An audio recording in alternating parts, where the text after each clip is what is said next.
Hey guys, what is going on? Welcome to a brand new video. The long awaited season 2 is finally here, and in today's video I'm gonna go through the final changes for Enhancement Shaman.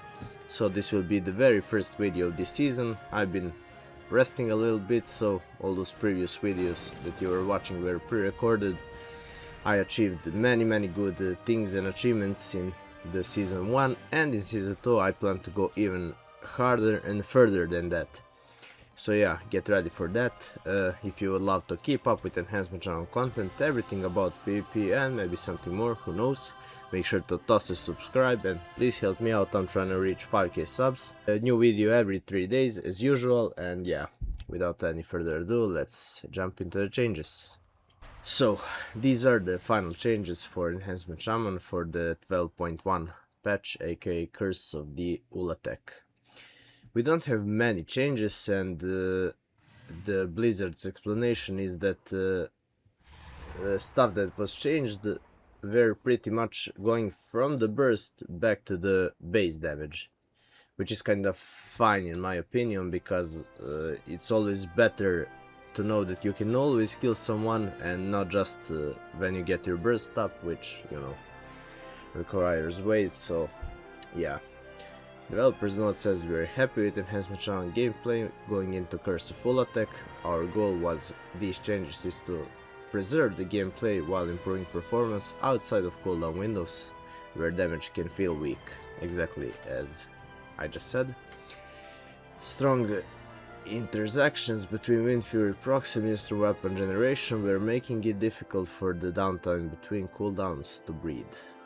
Kinda true. So first thing, we have our Shield, Healing Stream Totem and Healing Surge. Healing increased by 25%, and it is just to offset the increase to player's base health. So yeah, I wouldn't say it got buffed as many people are talking and clickbaiting you with Enhancement Shaman buff videos. Our defenses got buffed. Like, no, your defenses did not get buffed. It is just to compensate for the higher HP pool that you are getting every single patch. So, first thing, Lightning Bolt and Chain Lightning damage is increased by 20%. Storm Strike and Lava Lash damage increased by 15%, and melee aura attacks have been increased by 15%.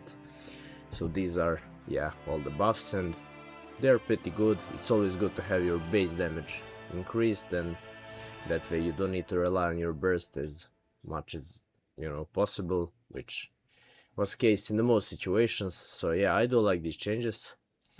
So now we got some nerfs, which is Doom Winds now increases the chance for Wind Fury weapon to trigger by 50%, that is down from 100, so yeah, pretty much by double. Then in the Stormbringer talents, Tempest primary target damage is reduced by 10% and secondary target damage reduced by 30%. And for the Totemic Surging Totem, Tremor damage is reduced by 15% and Totemic Rebound Surging Bolt damage reduced by 10%. So by all these things happening, Stormbringer is now slightly better than Totemic. So yeah, if you're asking me about what build is best to play, I would say Stormbringer now for sure, and I would say that nothing much has changed. For the start of this, I'm still gonna be rocking these talents, which you will have linked down in the description, the copy of it, and they're pretty much the same one in the as in the first season. And if I'm gonna do some changes, of course, I'm gonna be telling you. And yeah, in like 2 weeks, I'm planning to make a full guide for 12.1, so stay tuned for that and please subscribe. And yeah. So yeah, those are the changes. I'm just gonna be waiting to get my 2 sets, to get few conquest items, see if something changes, and then I'm gonna be making guide for the new patch and the new season. And yeah, that's pretty much it.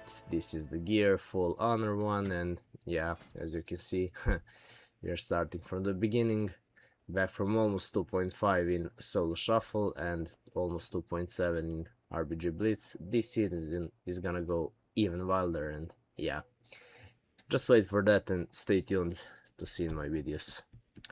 So yeah, that's gonna be it for this video. So I just wanted to cover the final changes going into the season 2 and pretty much telling you which talents you should play.